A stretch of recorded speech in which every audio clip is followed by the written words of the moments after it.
Seja você muito bem-vindo a mais um episódio do Negócios em Foco, seu encontro semanal com o mundo dos negócios. Você que é um entusiasta, você que é um líder, já tem o seu negócio, aqui você tem conteúdo de verdade para colocar em prática aí na sua empresa, no seu negócio, e não importa qual é o seu segmento. Hoje mais uma entrevista especial, o grande amigo meu, um grande irmão, tem um negócio de exponencialidade, um negócio voltado para o agronegócio, a força do nosso país. Ricardo Segura, da Awagri, ele é o diretor e presidente da Awagri, e hoje você vai conhecer essa história incrível. Começa agora. Ricardo, muito obrigado por estar aqui. Eu que agradeço, Adriano. É um prazer muito grande, uma honra estar presente aqui no seu talk show. É um prazer enorme ter você aqui. A gente já tem uma história aí juntos, né? A gente vai falar um pouco disso, mas hoje eu quero saber detalhes da sua história. Como começou a vida do Ricardo, empresário, empreendedor, líder? Conta pra gente como é que foi esse começo. Bom, para contar a minha história, Adriano, eu tenho que ir a fundo lá nas minhas origens. Eu sou neto de espanhóis, meus avós, principalmente meu avô, veio da Espanha com 11 anos, fugindo da Segunda Guerra Mundial, e constituiu família no Brasil. Meu pai já nasceu aqui, e meu pai ele era um sonhador, muito batalhador, e ele tinha uma empresa de iluminação, de lustres. E posso contar aí dos meus 3, 4 anos até aos 17 anos, eu vivenciei a empresa do meu pai. Ali eu era o braço direito, esquerdo, as duas pernas. E pequeno empresário, empresa muito pequena. Meu pai, o perfil dele é muito centralizador, então ele fazia tudo, e ao mesmo tempo não fazia nada, E ele também estava à frente das vendas, Então, ele viajava muito pelo Brasil, como representante, e quando ele voltava, a maioria das empresas de iluminação, é difícil uma empresa que fabrica a armação e o vidro. Então, ele pegava aqui em São Paulo a armação num lugar, o vidro em outro, e levava para a nossa casa. A gente tinha uma casa no fundo, onde ali eram montados os pedidos. Só que meu pai ficava 30 dias na estrada. Quando ele voltava, tinha muitos afazeres. E eu, praticamente sozinho, que montava esses luzes. Então, ali eu vivenciei toda essa experiência de viver o negócio. Ainda muito, muito pequeno, eu sempre tive a questão de ser muito observador. Então, eu aprendi com meu pai vendo ele trabalhar. Então, eu pude vivenciar ali a rotina da empresa, tudo, e também no campo. Eu me recordo que dos meus 12 aos meus 17 anos, eu viajava muito para Rondônia. Meu pai estava à frente daquela região, e ali eu pude aprender a questão do vendedor. Meu pai, Adriano, se você der para ele areia no deserto, ele vende. Então, eu não conheço ninguém igual ele na venda. Então, eu pude aprender ali como a postura, Então, nessa questão da venda, ele foi minha principal referência. E na questão empresa, eu aprendi ainda mais com ele. Porque meu pai ele tinha um lema, eu até tenho na história da empresa, eu conto ali. Para ele, 99,9% não valia. Tinha que ser 100% em tudo. Então, eu aprendi ali o perfeccionismo, de entregar o melhor, de ver a satisfação do cliente. Por mais que a empresa era pequena, mas todos os clientes que ele tinha eram fiéis a ele, por conta dessa questão da qualidade, do pós-venda, enfim. E nessas viagens do meu pai, ficava um espaço muito grande de tempo, que ele ficava 30 dias na estrada. E eu, desde criança, nunca quis depender dos meus pais. Sempre tive essa questão de não ser peso, não é peso a palavra, mas eu não queria, eu queria ter o meu dinheirinho. E foi aí que aos 11 anos eu começo a minha carreira como vendedor. 11 anos de idade? 11 anos. É praticamente incabível hoje você pensar que uma criança de 11 anos possa fazer isso, Até não é permitido, mas eu comecei vendendo coisas na rua, de porta em porta. Então, a primeira coisa que eu vendi foi, na época, não sei se você recorda que você é mais jovem que eu, mas pessoal, a gente tinha em casa, todo mundo tinha um filtro de barro, Recordo, opa. Recorda? Recordo. Quebrei um, inclusive. Exatamente. E aí, o que aconteceu? Naquela época, aos 11 anos, eu estou falando aqui de 95, tá? Começou a transição para água em galão de 20 litros. nós tínhamos um amigo da família que tinha uma distribuição de água. E aí lançou aquela fontinha quadradinha, que tinha a metade do fio de barro, onde você colocava o galão de 20 litros em cima, né? E aí eu pegava essas fontes, saía com ela embaixo do braço, ia para a escola de manhã, e à tarde eu saía no bairro Castelo, em Campinas, onde minha avó morava. E ali eu saía batendo casa por casa. E aí, a hora que eu vendi para o bairro inteiro, e peguei o abastecimento de água, porque você vendia a fontinha e pegava o abastecimento de água. O rapaz viu que não fazia mais sentido eu estar ali, nós entramos com uma parceria, né? Ele entrou com o pé, e o resto você já sabe. E aí, né, depois de vender água, né, tal, eu na época também, não sei se você vai se recordar, mas né, na década de 90 e pouco, quase 2000, teve no Brasil uma crise hidrelétrica muito grande. A época do apagão. Época do apagão. E todo mundo naquela tensão, vou ter uma multa muito alta, não sei o quê. O que meu pai descobriu em São Paulo que ele vendia lá na região dele? Ferro a gás. Então, o ferro a gás é um ferro que, ao invés de ter um fio para você ligar na tomada, você ligava no botijão de gás. E aí, o que eu fazia? Vendia ferro a gás. Né? Vendi ferro a gás para todo mundo. Aí acabou o apagão. O que eu vou fazer? Né? Aí foi uma época que, né, em uma das empresas que meu pai pegava os vidros, existia uma linha de decoração. E tinha umas fruteiras em Murano, que é um vidro italiano e tal. E aí, o que eu fazia? Eu pegava o caderninho, o catálogo, e saía batendo nas casas. E aí, ali eu mostrava o catálogo e tal. Eu acredito que a pessoa comprava mais de dó do que de qualquer coisa, porque não era barato, sabe? E aí eu notava os meus pedidinhos, meu pai, quando ia buscar lá os vídeos, ele trazia e eu ia entregar, ele ia entregar comigo. E por último, já aos 17 anos, eu vendia bijuteria. Então, um amigo meu, né, muito amigo, que estudou comigo a boa parte da minha infância, ele descobriu no centro da cidade um lugar onde você comprava colarzinho. E aí a gente ia lá, eu lembro como se fosse hoje, pagava R$2 e a gente trazia, e às 4h30 da tarde a gente subia meia hora a pé lá na Torre do Castelo, e tinha um ponto de ônibus lá que o pessoal chegava de todo lado. E a gente vendia, na grande maioria, para as empregadas domésticas. Então nós comprávamos a 2 e vendíamos a 5. Então, assim começou a minha carreira, primeiro como vendedor. Né? Foi uma infância muito difícil, né? Nunca passei necessidade, nada, mas fui privado de muitas coisas. Né?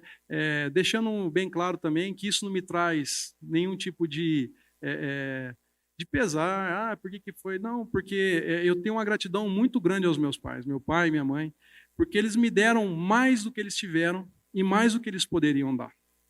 Eu me lembro de uma situação, eu sempre fui muito bom de bola, tá? Então, modéstia à parte, né? E eu queria muito fazer uma escolinha de futebol. Né? E um dia eu cheguei para minha mãe, era a escolinha do Binhão, como se fosse hoje, um terrão, e custava R$50. E aí eu fui pedir para minha mãe e ela não tinha condição. Todos os meus amigos faziam, eu não fazia, e eu não poderia fazer. Então, minha mãe, muito batalhadora, né? Meu pai viajava muito, às vezes não deixava dinheiro, ela pegava a roupa do vizinho para lavar. Então, eu dou graças a Deus pelos meus pais, por tudo que eu vivi. Porque se eu sou o que eu sou hoje, eu devo a essa criação. Tempos fáceis criam homens fracos. Tempos difíceis criam homens fortes. Sobre esse gatilho mesmo que eu queria falar com você. Bom, primeiro de tudo, você é uma criança trabalhando, 11 anos de idade, compartilho dessa história também. Você acredita que ter começado tão cedo a trabalhar assim foi em função de encontrar oportunidades de negócio, ou independente da oportunidade de negócio, você já ia fazer alguma coisa para te gerar receita, porque a sua necessidade falava mais alto? Porque as pessoas têm dificuldade de entender o que verdadeiramente faz elas se movimentarem.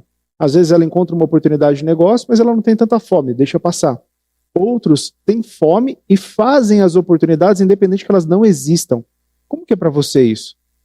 Olha, eu acredito que naquele momento esteve muito mais ligado o filho homem, ele tem necessidade de se provar pro pai, mostrar pro pai que ele é bom, que ele vai ser uma pessoa diferenciada.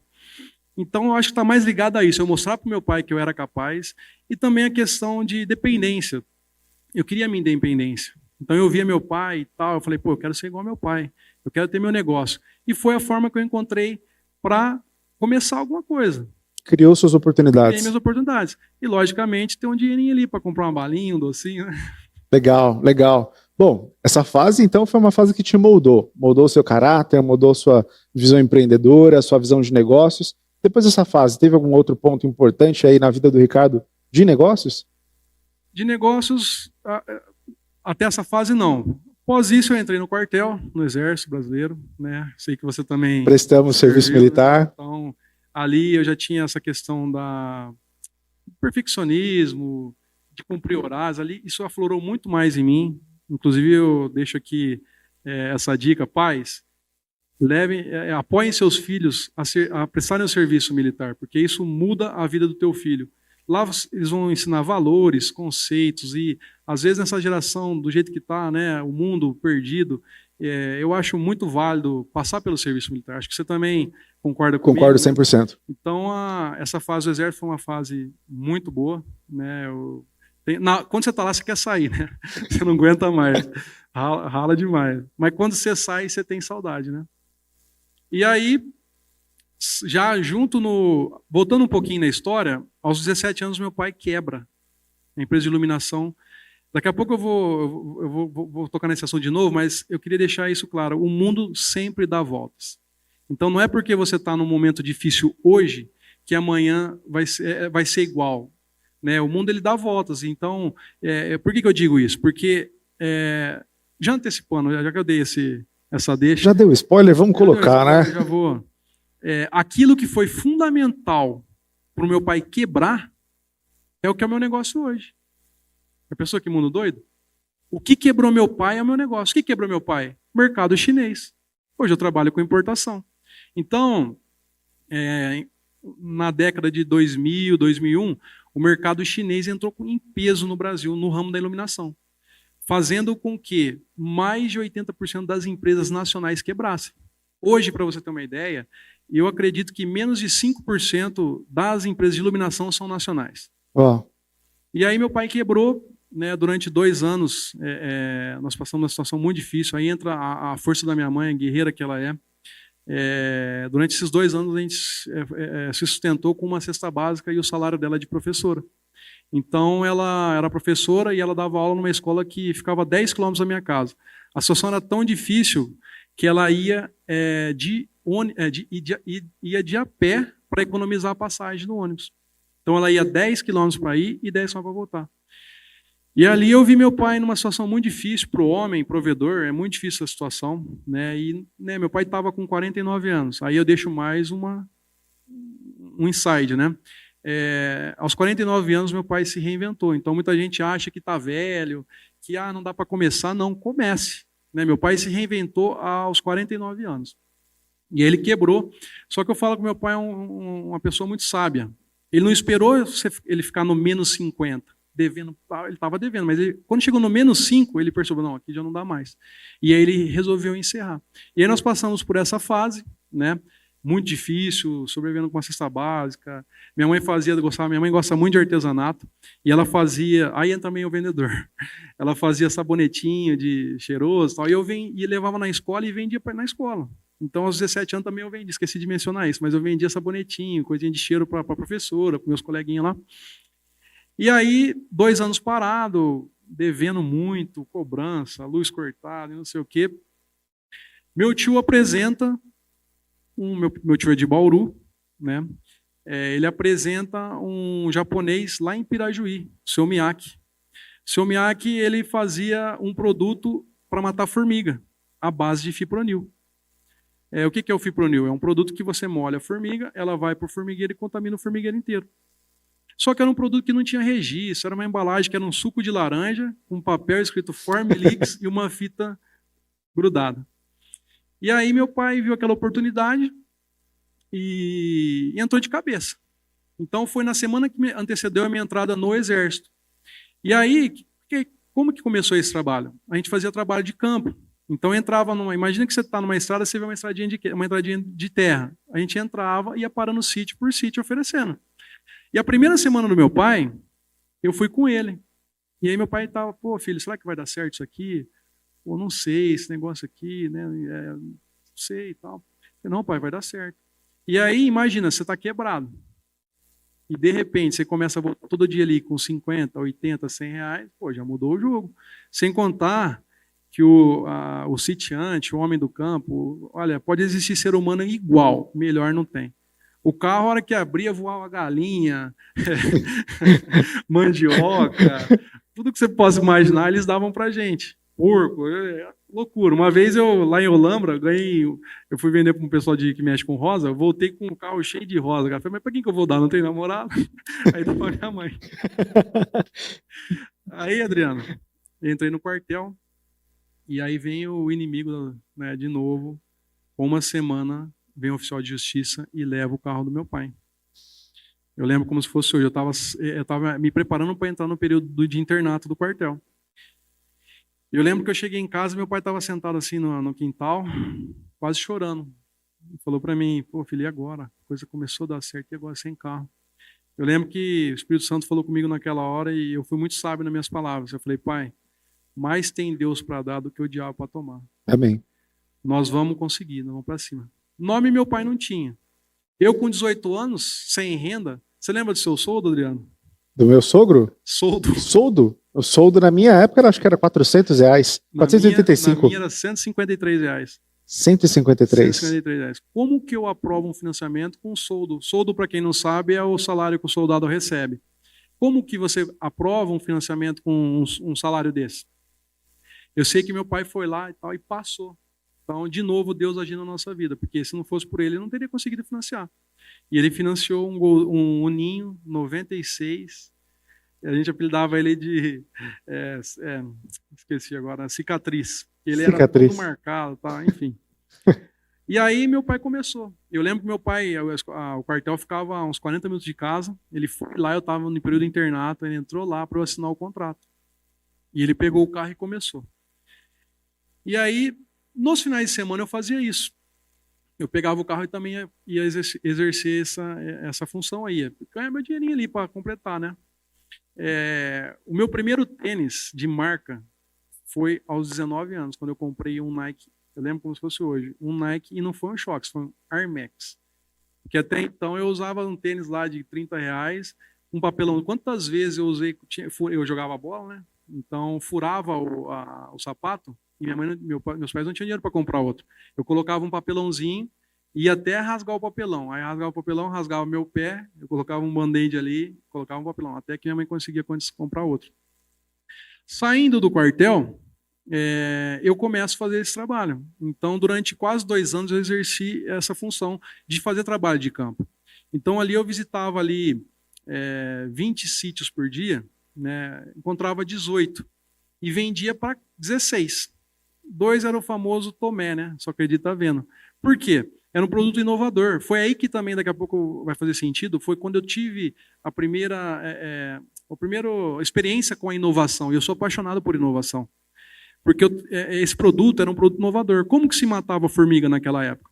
Com uma isquinha granuladinha que você deixava para a formiga carregar, mas não funcionava. E com pó. Que o cara colocava uma mangueira aqui e dava o pó e lá na frente saía. Você viu sair o pó. Aí ia lá e tampava. Aí continuava. Lá na frente saiu o pó. Pensa numa mão de obra. E aí vem com um produto que você molha meia dúzia de formiga, ela vai para o formigueiro e contamina o formigueiro inteiro. Então as pessoas não acreditam. No primeiro momento não acreditavam. Quantas vezes eu escutei os comentários, pô, eu tenho esse sítio faz 50 anos. Eu nunca vi um produto desse. Vem um moleque como você querer me falar isso? Falei, pois é. Aí eu tinha minha técnica, né? O que eu pegava? Todo mundo que eu vendia, eu anotava um nome. Então, peraí, você conhece o fulano aqui, o Joãozinho? Conheço. Ele comprou. E a dona Maria ali, você conhece? Ela comprou. E o Pedrinho ali, você conhece? Conheço. Ele comprou também. Aí o cara falava assim, pô, você enganou todo mundo? Então me dá 1 litro também, que você vai me enganar. Moral da história. O que não comprou, 2 dias depois, ligava desesperado. E ali foi um tempo bem sofrido. Por quê? Como é que você almoça no meio do mato? Eu levava minha marmitinha, comia marmita fria, a água esquentava, tomava água quente, corri de muito cachorro, porque você chega no sítio, você bate palma, rapaz, não sei, outro trem que é complicado é cachorro, rapaz, cachorro sai do nada e corre, eu sempre também tinha técnica, tudo é estratégia, deixava a porta aberta, a hora que eu vi que estreitou, eu para dentro do carro, aí ó, E assim foi. E aí, o que aconteceu? Depois de 2 anos nesse trabalho, isso nem passava pela minha cabeça. As lojas começaram a entrar em contato com a gente. Pô, tem um produto, vocês estão vendendo tal, eu quero também. Pô, mas não tem registro, não tem problema. E aí nós começamos a vender para a loja. Foi quando deu a primeira virada de chave, né? Nesse momento, o seu Miyake, né, eu sou muito grato a ele por tudo que ele fez por mim, ele nos chama, eu e meu pai, para uma reunião onde ele nos oferece para ser distribuidor, né? Ele tinha lá mais 20 vendedores representantes, mas ninguém dava um trabalho focado. Eles tinham ali para ajudar na gasolina. E aquilo ali era o nosso ganha-pão, era só aquilo. Ele vendo esse nosso desempenho, né, eu acredito que o que nós dois, eu e meu pai, vendia, os outros 20 somados não vendia. O que ele falou? Ó, eu quero... O seu Miyake, ele era o professor Pardal, né, ele é o cara da criação. E comercial zero. Ele falou assim, pô, vou focar na produção e vou deixar vocês distribuindo. Vocês aceitam? Ô, seu Miyake, claro. Só que tem ônus e bônus. Tá? O bônus você já conheceu, você vai ser meu distribuidor. O ônus é tudo por sua conta, inadimplência, tal. Deu uma meta muito agressiva para a gente, que nós batemos em menos de 1 ano. E aí nós começamos a vender para as lojas e viramos distribuidores, não mais representantes. E aí, junto com o seu Miyake, a gente começou a ajudar ele a desenvolver a marca, o produto. Antes de você contar um pouco sobre essa parte do desenvolvimento e tudo que aconteceu, acho que é muito importante reforçar que a vida ela não é linear, né? Você contando sua história aqui, eu me emocionando ali com seus altos e baixos, as coisas que iam acontecendo, e eu percebo que às vezes as pessoas elas têm dificuldade de passar por esses pequenos vales, esses desafios para continuar e talvez na próxima virada ela tenha uma ascensão muito maior que o que você vai contar para a gente agora. Então, hoje você enxerga também esse desafio das pessoas dentro do ambiente corporativo, até no ambiente pessoal, não conseguir assimilar muito bem os altos e baixos? Com certeza, Adriano. Às vezes a pessoa está tão perto de chegar no objetivo, mas ela desiste e vai tentar algo novo. Aí ela está quase chegando e ela desiste. Por quê? Eu costumo dizer que eu chamo de resiliência. Resiliência, para mim, não está ligada, está muito mais ligada a quanto você aguenta apanhar do que quanto você aguenta bater. Porque quando você está batendo, você tá confortável. Agora que você está apanhando, aí é totalmente desconfortável. Então, é resiliência, é constância, é fazer aquilo que tem que ser feito todos os dias. Mas para isso acontecer, você tem que ter o projeto pronto na sua cabeça. Acreditar no projeto. Bom, peraí, eu estou fazendo tudo certinho? Eu estou caminhando? A questão da fé é muito importante para mim. Então, você está fazendo a sua parte espiritual também? Você está indo na igreja? Você está buscando a Deus? Você está tentando entender se é isso que Deus quer para você? Porque se você estiver fazendo tudo certinho, o sucesso é questão de tempo. E a vida é assim, ela é composta de altos e baixos o tempo inteiro. Então, por isso que quando a gente está muito bem, a gente não pode achar que vai ser assim a vida inteira. E quando está muito ruim, logo as coisas vão melhorar. É resiliência, é aguentar a pressão, é objetivo. Eu vou fazer isso aqui dar certo. E acreditar e correr atrás. É ser um sobrevivente. Sobrevivente. Inclusive a minha irmã, já que você aproveitando o seu gancho, a minha irmã, muito sábia também, ela é missionária na África, e um dia ela veio para o Brasil, agora há pouco tempo, e eu conversando com ela, fui jantar com ela, e conversando com ela, até eu estava num momento difícil, tal, participando, e ela me faz uma pergunta do nada, assim, ela falou assim, Ricardo, você sabe quem é você? Eu falei, mas como assim? Eu sou o Ricardo, quem é você? Aí eu parei, falei, Thaís, eu não acho uma definição para mim. Ela falou assim, você é um sobrevivente. Ela usou isso. E essa frase marcou para mim, você é um sobrevivente. Você tinha tudo para dar errado, você tinha tudo para ficar se vitimizando, tal, mas você pegou o nada que você tinha e você usou como pedra para você subir a escada. Construir suas oportunidades. Construir as oportunidades. Então essa palavra é isso, é sobrevivente. Bom, começou a distribuição e foi a próxima virada de chave, então. Exatamente, começou a distribuição, a gente começa a vender para as lojas, e aí eu desenvolvo um trabalho, né, primeiramente no estado de São Paulo. Como meu pai entrou 1 ano antes, então ele ficou com a região de Campinas. Eu fiquei com a região mais longe de Campinas e outros estados. Então eu tinha que viajar. Então aos 19 anos eu começo a viajar. Então eu pegava a minha maletinha ali, eu tenho até algumas fotos que eu começo a ver, eu dou até risada do estilinho que eu tinha, uma costeleta grande, eu usava aquelas calças aqui na... Mas são memórias, né? E ali, Adriano, eu... Inclusive, a gente tem essa foto. Não, tô brincando, não tem não. Não brinca não, até assustei.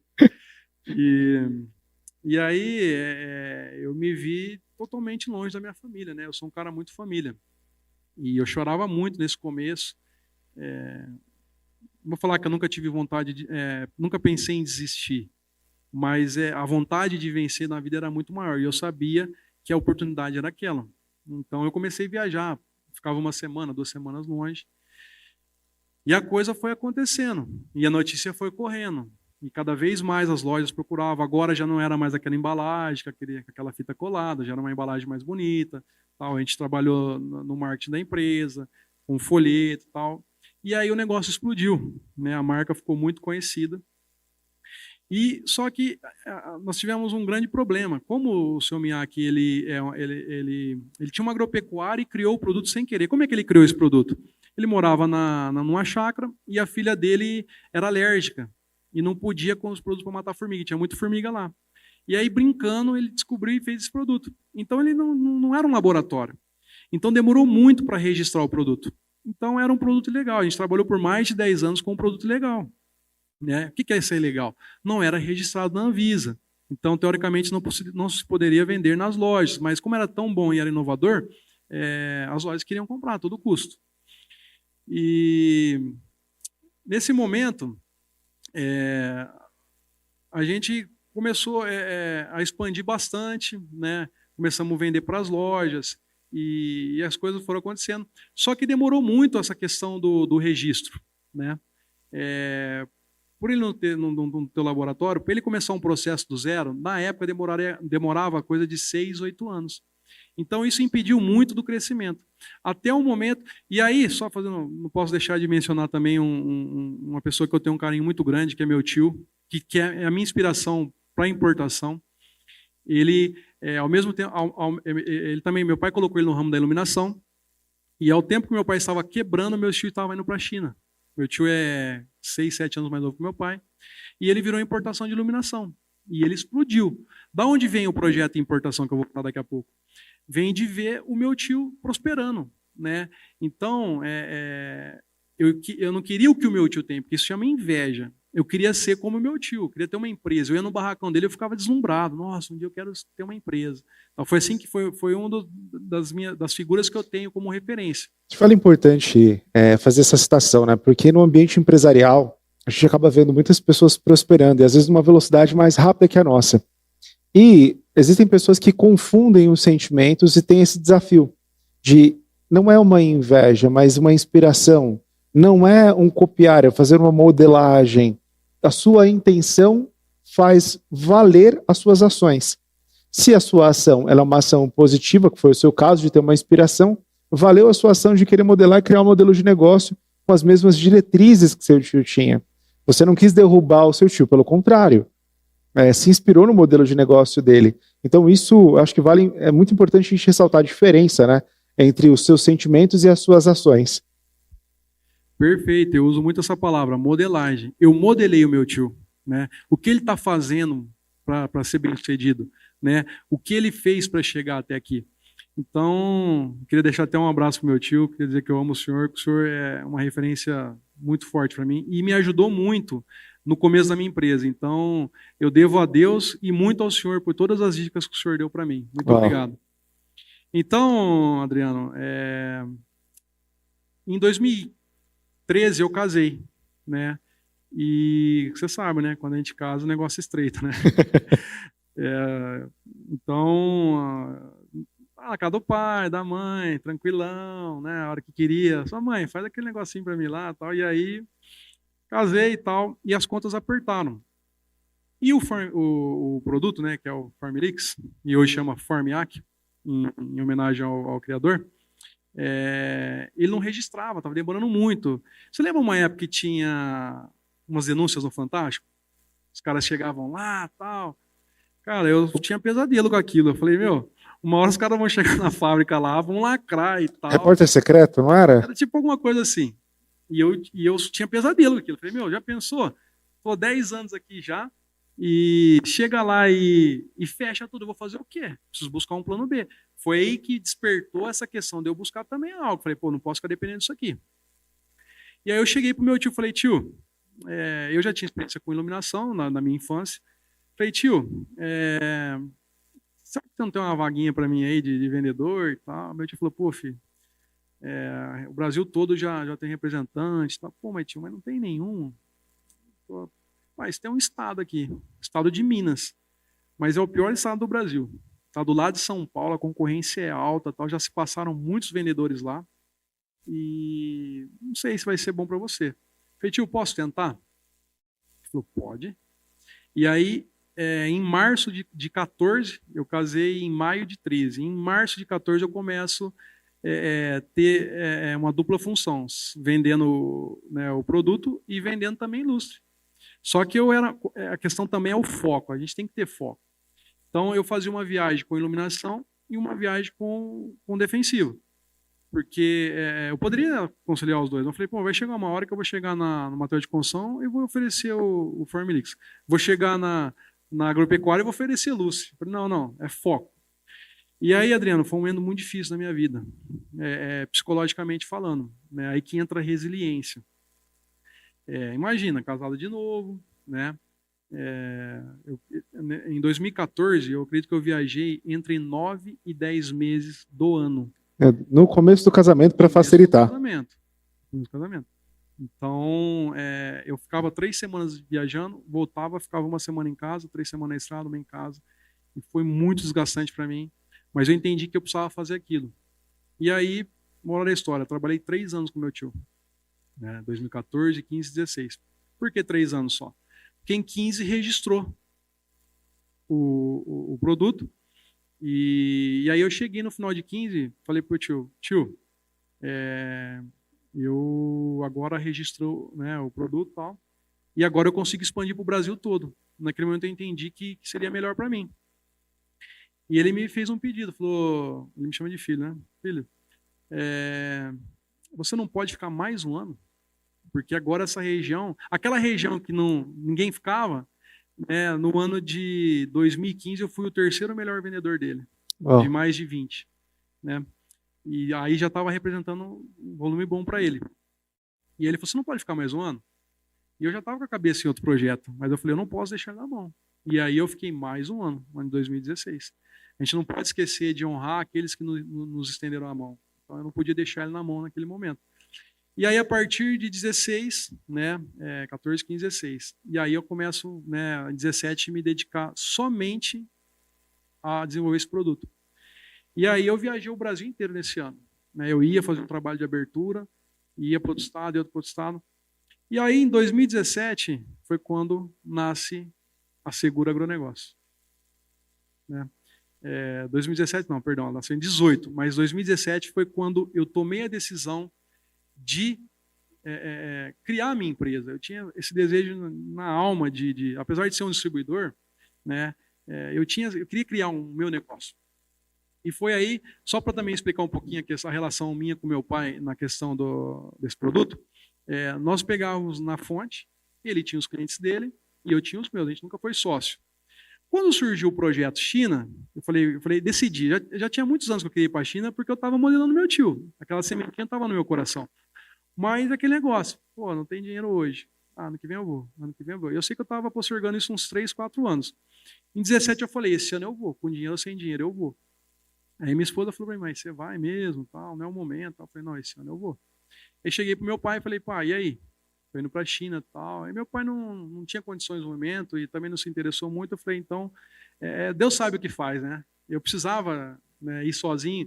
Aí entra aquilo que eu falei no começo, de provar para o meu pai que eu vou dar certo, que ele me criou bem, Essa questão acho que é muito comum nos homens, E aí, sem dinheiro, sem nada, eu fui lá, parcelei a passagem 10 vezes e meti a cara e fui. Adriano, cheguei na China, cara. Primeiro que o meu inglês é mais ou menos assim, eu chegava num restaurante e falava assim, ia pedir água, Tem water? Só que aí quando eu falava tem, o cara vinha com 10 águas. Eu, não, é uma só, é uma. Tem water. Então esse é o meu nível de inglês. Mas aí eu contratei um intérprete lá, tal, e fui. Você imagina você chegar você imagina que você tem 17 anos agora. Você ganhou uma passagem para os Estados Unidos, para Orlando, e eles te levam na porta da Disney, só que você não tem ingresso. Aí você fica vendo de longe aqueles brinquedos, as crianças brincando, todo mundo sorrindo, sei lá, olhando. Foi assim que eu me senti na China. Cara, eu olhava para um negócio e falava, pô, isso aqui dá certo no Brasil. Isso aqui dá certo no Brasil. Isso aqui dá certo. Cara, mas dinheiro com o que eu faço? E aí, beleza, eu fui, vi tudo, voltei, um monte de catálogo, trouxe, cheguei, estudei bastante o que eu vi lá. Qual que foi o meu projeto inicial? Eu queria trazer produtos relacionados aos meus clientes, que eu já tinha um cliente. Eu entendo que nós, antes de entregar o produto, nós vendemos relacionamento. Uma vez que você tem o relacionamento, o que você tiver na mão, você vai vender. E eu acreditava, né, cegamente nisso. Se eu tiver mais itens, eu vou conseguir colocar no mesmo cliente que eu coloco esse defensivo agrícola. E, né, voltei com muitos catálogos, estudei muito e tal, só que eu cheguei e eu falei assim, peraí, eu preciso voltar para a China. Eu preciso conhecer fábrica agora. E aí fui falar para minha mulher, ela falou, você tá louco, eu já não tinha dinheiro para ir agora, você vai de novo? Fazer o quê? Tal. Eu falei, não, confia em mim, confio. Então vai. E aí eu cheguei no dia 2 de novembro, no dia 7 de janeiro, eu fui de novo. Comprei em cima da hora, cara. Peguei uma baldeação lá, 3 Rodou o escalas, mundo. rodei o mundo, fui para os Estados Unidos, para o Canadá tal. Eu sei que demorou mais de 40 horas a viagem. Aí cheguei lá, inverno na China, menos 20 graus, nevando, sofrimento. Fui conhecer as fábricas. Foi a melhor coisa que eu podia ter feito, ter ido conhecer as fábricas. Para o meu espanto, os maiores estandes na feira eram as menores fábricas. O cara chega lá, bota um baita do stand na feira, você acha que é uma big de uma fábrica. Não, é uma fabriqueta. Olha só que dica importante aí para o empresário que participa de feira, né? Exatamente, é muito importante isso, né? Você que vai para a feira, vai conhecer a fábrica, porque ali, né, é maquiagem, né? O cara, ele faz um negócio ali para, né, para te convencer, Te impressionar. para te impressionar, perfeito. E aí, cara, eu fui em fábrica de pet, eu fui em fábrica de mangueira, fui em fábrica de um monte de coisa. Voltei, dei mais uma lapidada e defini 3 itens para começar. 2 itens. Acho que é muito válido eu comentar algo aqui. No intervalo dessa viagem aí de novembro para janeiro, eu estava no estado do Pará e um cliente, comentei que eu havia ido para a China, um cliente fala, você viu isso aqui lá? Mostrou uma foto. O que é isso? É uma semeadeira. Não vi não.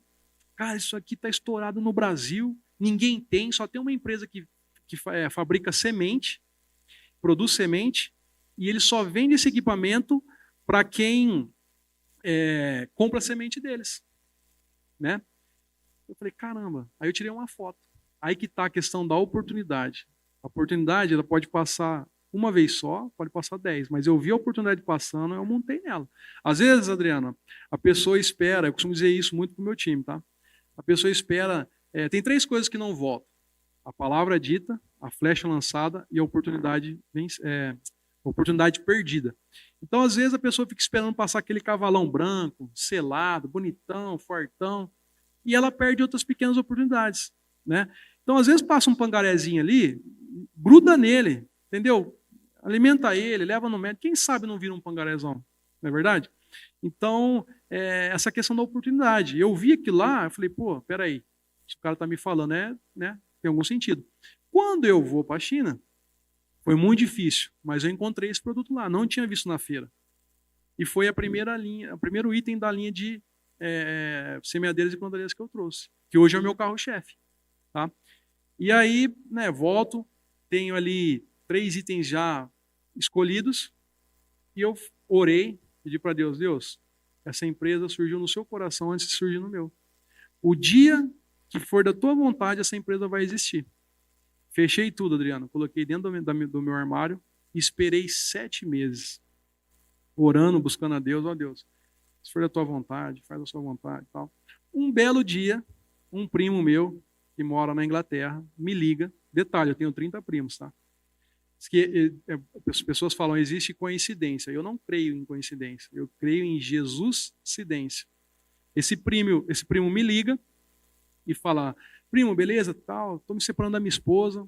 Eu já sabia, não era novidade para mim. E eu tenho uma conta aqui na Inglaterra e ela foi lá e rapou minha conta. Graças a Deus, nessa época aí não existia Pix, tá? Então, a minha empresa talvez não existiria. E eu tô com medo dela fazer isso no Brasil. Eu tenho uma conta aí também. Posso jogar esse dinheiro na sua conta? Eu falei, pode, né? Eu falei, por que eu, né? Não é um primo nem... ele mora na Europa há muitos anos, a gente cresceu em cidade diferente, apesar de gostar muito dele. Fiquei pensando, por que eu? Aí eu pensava, né? Eu falei, quanto será? Eu não sei quanto vai ser. Tá bom, primo, pode jogar lá. Ele falou, eu vou depositar na sua conta e depois eu vou ver o que eu vou fazer. Tá bom. Aí daqui a pouco eu olho o extrato, R$83 mil. Nessa hora, Adriano, o Espírito Santo falou no meu coração, naquele momento. Falou assim, você não estava precisando de dinheiro para começar a sua empresa? Eu falei, estou. Peguei o telefone, liguei para o meu primo. Falei, ô primo, fala uma coisa para mim. Você tem planos para esse dinheiro? Ele falou, não, primo, não sei o que eu vou fazer não. Então, eu estou com um projeto e tal. Como é que esse dinheiro estava? Estava na poupança? Ah, estava na poupança. Quanto estava pagando? Ah, 0,4, 0,5 e tal. Falei, eu te pago 1% ao mês. Ô, primo, não, legal, tal. Eu falei, só que é o seguinte, se você precisar de volta, você tem que me avisar no mínimo 6 meses antes, para eu ver o que eu vou vender, né? Que órgão do corpo que eu vou vender para te devolver esse dinheiro. E aí, beleza. E aí, cara, eu tinha a metade que eu precisava. Eu tinha um carro de aproximadamente 80, 90 mil, vendi o carro e fiz o meu primeiro processo de importação. 3 itens, 2 pulverizadores e a semeadeira. Né? E aí começou a Segura Agronegócio. Né? Só falando um pouco da Segura, né? O que eu identifiquei nessas minhas andanças pelo Brasil? Eu identifiquei um nicho muito grande dos pequenos produtores. O pequeno produtor hoje no Brasil, Adriano, eles sofrem demais. Cara. É o que sustenta o país, tá? Se a gente pegar o censo, eu acredito que 60% a 70% do Brasil é composto por pequenos agricultores. E esses caras estavam esquecidos. Né? A razão social é Segura Agronegócio, mas a marca é All Agri. Né? All de todos, Agri e Agricultura. Tá vendo como já melhorei meu inglês? Tá. Para quem não sabia falar inglês, já peguei aí o... Já trouxe o gatilho, né? Trouxe aquilo que te travava e quando seria uma oportunidade de negócio, né? Exatamente. Então, All Agri. Agricultura para todos. Então, qual que é a visão da empresa? É trazer inovação, tecnologia, qualidade de vida para esse pequeno produtor que estava abandonado. Por quê? A maioria das empresas, elas se preocupam com... Elas olham para os grandes, grandes negócios. Tal. Não, eu olhei para aqueles caras que estavam abandonados. E aí, Adriano, aí começa a história, cara. A gente começou a trazer produtos, daqui a pouco eu vou chegar nessa linha da inovação, que hoje faz toda a diferença para o pequeno e médio produtor. Né? Então, aí voltando a falar da oscilação, né? Trouxe esses 3 produtos. Então, a empresa ela começa em maio de 18, mas a data que eu considero é novembro de 18, que é quando chegou o primeiro container. Adriano, quando chegou o primeiro container, cara, o container ia chegar às 7, eu acho que às 5h55 eu estava na frente da empresa, ali assim, ó, esperando chegar e tal. Rapaz, quando aquele container dobrou a esquina, acho que eu nunca chorei tanto na minha vida. Foi a materialização de tudo aquilo que eu pensava, que eu sonhava, e aquele baita daquele container chegando e tal. Foi uma empolgação. Já fiz um vídeo agradecendo um monte de gente e tal. E foi um momento que eu nunca vou me esquecer, né? E aí começa com esses 3 itens, itens de valor agregado muito baixo, então, né, foi muito difícil o começo, porque que banco que dá crédito para a empresa que você acabou de fundar? Não dá, pô. Não tem lastro, né? Então foi muito difícil com recurso próprio, porque é o seguinte, você importou um container, vamos dizer que você vendeu 1.000 peças. O próximo, você tem que comprar 1.200 peças. Você não pode deixar o cara na mão, o cara já está acostumado, e assim você tem que ir subindo. E aí chegou o momento de trazer um 4º item. É aí que vem a questão da oscilação. Eu via muito a questão de pet shop. o PET está em alta e tal, e realmente está em alta. Mas vai o Ricardo se meter com os grandes importadores de PET? Só podia dar ruim, né? O que aconteceu? Cara, eu fui lá e PET é um negócio que tem milhares de itens no catálogo. Eu fui em várias. Quando eu fui para a China em janeiro, eu já estava pensando nisso. Fui em várias empresas de PET e tal. Imagina num catálogo de 5.000 itens, você tendo que escolher um único item. Aí eu escolhi tal a dedo, era uma balança digital. E aí eu peguei o gancho da Alagre. O que eu coloquei? All Pets, né? Tá no gancho ali, da mesma família, né? E eu peguei imagina um comedouro de cachorro, uma balancinha, só que era um comedouro digital. E era um suporte onde tinha ali para você pesar, e ali você colocava a ração e já saía ali o peso, né? O que eu falei? Pô, o pet está em alta e a mulherada é tudo fitness, né? Eu vou pegar esses dois nichos aí, né? E bacana, cara. Fui pro Mercado Livre, tinha 2 concorrentes só. O que comparava com o meu era muito caro e um era muito ruim, de plástico e tal. Falei, estourei no norte, né? Coitado. Trouxe, cara. E é o seguinte, na China não dá para você comprar de meia dúzia de peças não, cara. Eu acho que eu comprei 1.000 peças. Tem até hoje lá, viu? Você tem cachorro? Eu vou te vender uma no final. Olha, o cara é vendedor mesmo, né? Ele já tá aqui pronto já. 300 peças lá ainda das 1.000 que eu comprei. Mas beleza. E aí, trouxe esse produto tecnológico. Não tinha concorrente quase. O cara vendia R$500 no Mercado Livre, eu vendia pro lojista a R$129. Cara, e não ia. E aí eu falei, não, o pet não é para mim, não. Aí que tá. Quando algo ruim acontece na vida da gente, que não sai como esperado, talvez Deus está usando isso para te direcionar. Não é esse o caminho. E hoje eu falo sem sombra de dúvidas. Foi a melhor coisa que podia ter acontecido comigo. Por quê? Me direcionou totalmente para o agro.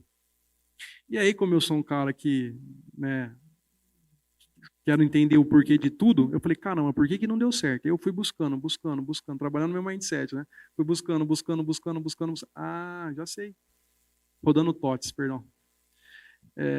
Por que não deu certo? Naquela época, eu ainda tinha aproximadamente 30% do meu público era pet.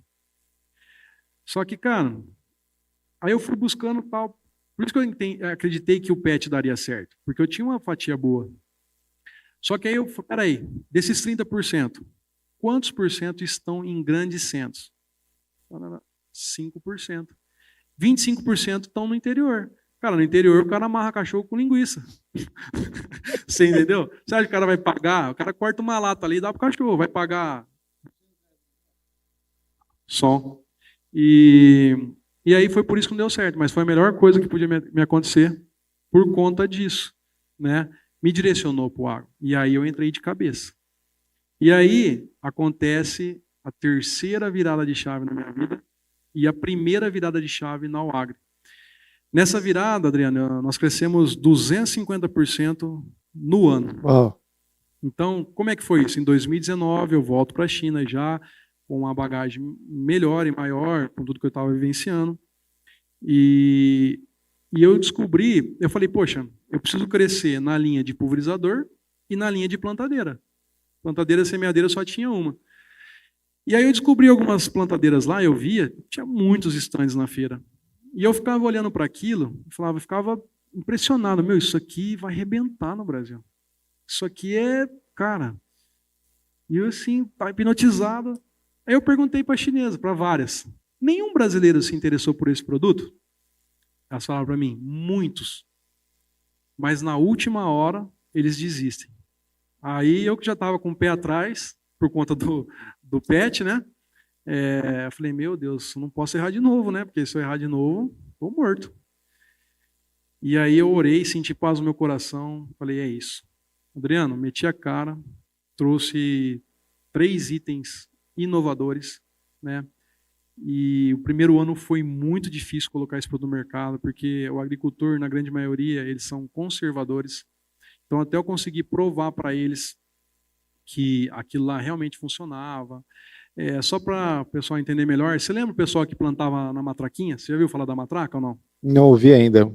Então, a matraca é um equipamento manual.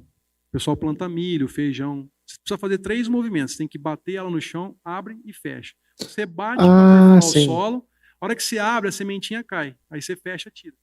Bate, abre e fecha. Só que não tem regulagem, cai muita semente e tal. E esses equipamentos é para esse cara aí, que vai plantar milho, feijão. Então eu trouxe uma matraca automática, que ao invés de você fazer 3 movimentos, você vai fazer um só empurrando. Tchac, tchac, tchac. É um equipamento de precisão. Enquanto a matraca você não consegue regular ela, porque ela não tem como. É uma chavinha que você ou cai muito ou cai pouco. E esse equipamento, a minha matraca, você coloca numa casinha aqui, vai cair uma semente. Se você colocar na outra, cai 2. Se você tirar, cai 3. Então, só isso aí já evoluiu muito. Mas eu encontrei um outro equipamento, que esse veio para ser um divisor de águas no Brasil, que a gente chama de plantadeira de empurrar. Então, você empurra, ela vai plantando sozinha. É um carrinho, você vai empurrando, ela vai plantando sozinha. Cada volta que essa roda dá, equivale a 7 matracadas no chão. Ela equivale a 7 matracadas em 1,5 segundo. Então, só para você entender o benefício para o agricultor. Tá? Fazendo um cálculo de quem planta na matraca, na mão você não tem padronização. Isso aqui é só para entender o quanto esse equipamento revolucionou. Então, quem planta na matraquinha, ou com a minha mesmo, que não é que é de empurrar, uma distância entre plantas fica de 30 centímetros, 28, 32. Fazendo um cálculo bem conservador, uma distância de 28 centímetros, a pessoa consegue produzir 30 mil pés de milho por hectare. 1 hectare tem 10 mil metros quadrados. Tá? Com esse equipamento, que você consegue, fica tudo padrão, tudo com 22, diferente na mão, né? Você consegue produzir 45 mil pés de milho, 50% a mais, certo? Vamos imaginar que esses 15 mil pés a mais de milho são 2 espigas por pé. Nós estamos falando de 30 mil espigas. Se ele for vender na rua por R$1 cada espiga, são 30 mil reais por hectare. Se a gente transferir isso para a saca de milho, são 27 mil reais por hectare. Então, qualquer agricultor tem 5 hectares. Nós estamos falando de 135 mil reais a mais de faturamento. Então, olha o que isso muda a vida de pessoas. Né? Eu costumo dizer que os nossos equipamentos, eles além de se pagar, eles trazem lucro. Certo? Então, isso, detalhe, produzindo na mesma área, ele não vai ter que comprar mais terra, nada. Por hectare, 27 mil reais. Mas voltando ao que eu estava falando, e eu vi aquilo, tal, falei, e agora, tal. E eu senti paz e trouxe. O começo foi difícil, tal. E aí, a partir do 2º ano, o negócio explodiu, Adriano. Explodiu. Lembra do produto lá, que os caras começaram a ligar? Explodiu no Brasil. Hoje nós temos vídeos no YouTube com 1 milhão de visualizações, 500 mil, 800 mil visualizações. E tudo o material postado, não por nós, postado por agricultores. Então os caras plantavam com uma inovação diferente, o cara filmava e postava. E aí começou a dar muito views, né? E aí, depois eu fiquei, de novo, entra a minha parte questionadora, né? Como que eu vi isso lá, cara? Você sabe de onde? Eu acabei de falar de onde eu vim, né? Eu não tenho essa capacidade toda. E aí, de novo, o Espírito Santo fala comigo. Porque, como eu te disse, você está na feira, parece que você está aqui na Avenida Paulista. Você é muito brasileiro. E brasileiro da gaita. Como que esses caras não viram isso antes? E aí Deus falou no meu coração. Isso que aconteceu era um presente que eu tinha para você. Porque, Adriano, faz sentido a quantidade de pessoa que vai na China, 50 stands lá na feira, ninguém pensou nisso antes, cara. E até nesse ponto, Ricardo, acho que é uma das perguntas mais importantes que eu sempre trago aqui. Quando você sentiu que a sua vida verdadeiramente começou a dar certo? Qual foi o momento que você falou, não, aqui foi a grande virada de chave que conseguiu fazer com que tudo isso acontecesse hoje? Adriano, a grande virada de chave foi quando o seu Miyake nos deu a oportunidade. Porque até então, ali, a gente fazia só trabalho de campo, no sítio, não almejava muito mais que aquilo. Era o ganha-pão do momento. E quando ele vem com essa oportunidade e as lojas começam a pedir, ali a gente teve uma virada de chave muito grande. Peraí, esse negócio vai dar certo. E as coisas mudaram, da água para o vinho. A partir dali, já financeiramente falando, eu já consegui realizar alguns sonhos, né? Com 21 anos eu comprei um carro muito, muito legal, zero. Então, é ali que deu essa virada de chave. Ali foi a principal virada. Foi a principal virada. A primeira. A primeira. E o que você está fazendo hoje nos seus negócios e na sua vida para manter esse toque de Midas, posso dizer assim, né? Tá tudo, aparentemente, tem desafios, tem oportunidades que não foram vistas, você enxerga essas boas oportunidades, e às vezes nem existe a oportunidade, mas a oportunidade é criada por você. O que você está fazendo hoje para manter os seus negócios? Adriano, eu continuo forte nessa questão de trazer mais itens. Então, quando você é picado pelo mosquitinho da inovação, cara, você fica sedento por isso. Então, esse ano eu já fui para a China, em abril, depois de 3 anos que a China estava fechada por conta do Covid, e eu estou voltando para lá o mês que vem. Então, eu tenho muito... Nessa minha ida de abril, eu trouxe 5 itens novos. E agora, o que acontece? Nessa questão das plantadeiras, dos pulverizadores, estagnou, não tem muito para onde mais eu crescer. Então, eu estou pensando em novas áreas. Aliás, eu tenho muitos projetos. Eu só preciso ter condições para realizar eles. Mas agora a gente vai entrar agora no ramo de roçadeiras, motosserras, ferramentas de corte, parafusadeira. Então, para continuar, né, porque chegar não é tão difícil, né? O difícil é se manter, né? Então, a minha visão, o meu foco está voltado em continuar crescendo, continuar expandindo, trazendo coisas novas. Quando eu vou, que eu busco mais essa questão da inovação. É difícil. Diz que é difícil inventar a roda, né? Deus me deu 8. Eu tenho 8 produtos no meu portfólio que são inovadores. Agora que começaram a me copiar um ou outro aí, porque eu já esperava. Até que demorou bastante, 3 anos, 4 anos. Então, eu estou sempre em busca de coisas novas. Até para manter a motivação do meu time, né? Acho que o time vendo no gestor ali essa vontade de continuar crescendo, de continuar buscando e ter isso, um plano de carreira dentro da empresa, acho que isso motiva mais. Toda hora está chegando coisa nova. Porque é o seguinte, cara, o cara quando está no campo, às vezes você chega lá, o cara está estocado. Eu escutei já isso muitas vezes, tá? E aí você chega com uma novidade, é o que faz abrir o pedido, entendeu? O cara fala, vocês gostam de novidade, hein? Toda hora vocês têm novidade. Ou seja, é a quebra de objeções. Você vai cercando o cara, não tem como ele não comprar, entendeu? Então a gente está sempre atento a isso, inovações. Essa linha nova é uma linha que eu estou com bastante expectativa nela, né? E fazer esse nome ao Agri é forte, né? Eu tenho 3 pilares na empresa. Primeiro, inovação. Então, estou sempre atento às inovações. Segundo, qualidade. Eu só importo primeira linha. A maioria dos importadores importam terceira, quarta linha, subproduto. Por quê? Ninguém quer ter o trabalho de vender coisa, preço.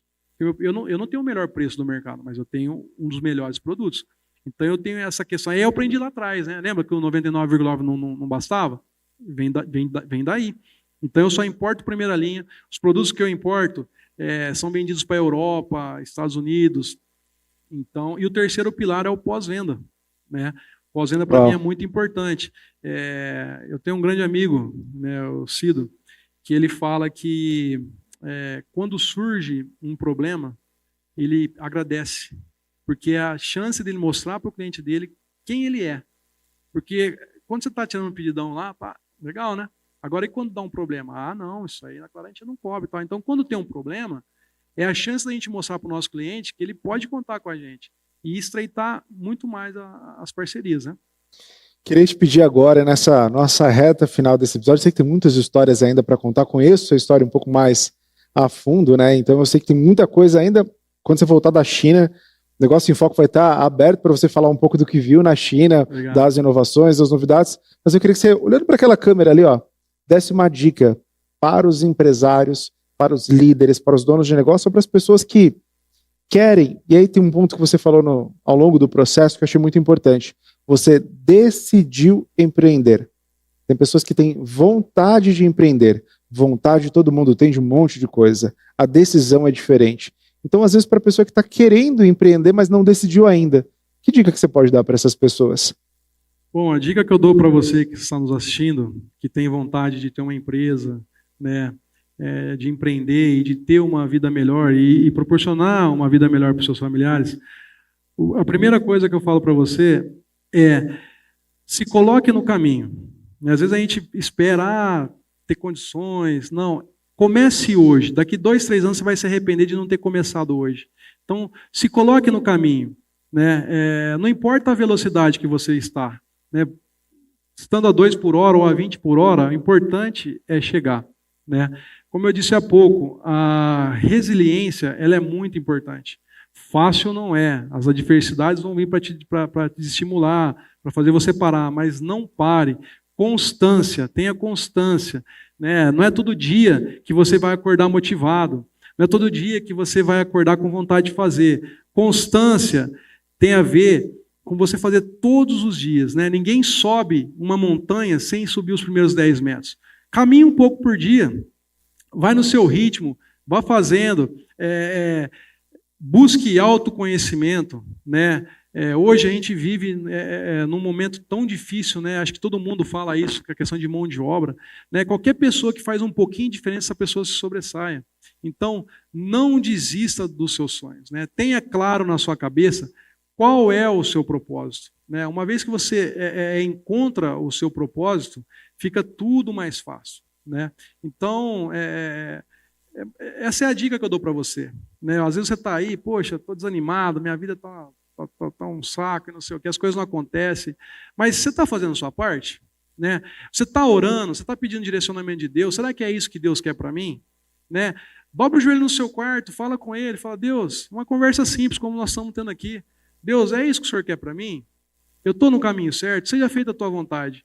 Né? Por muitos momentos da minha vida, turbulências, Covid e tal, e eu dobrava o joelho no meu quarto e falava com Deus, falava, Deus, essa empresa, antes de ser minha, ela é sua. Se for para eu fechar essa empresa, que assim seja. Porque eu tenho certeza, se Deus permitisse que a minha empresa fechasse, das duas uma, ou ele tinha algo muito melhor ali na frente para mim, ou ele gostaria de tratar algo comigo.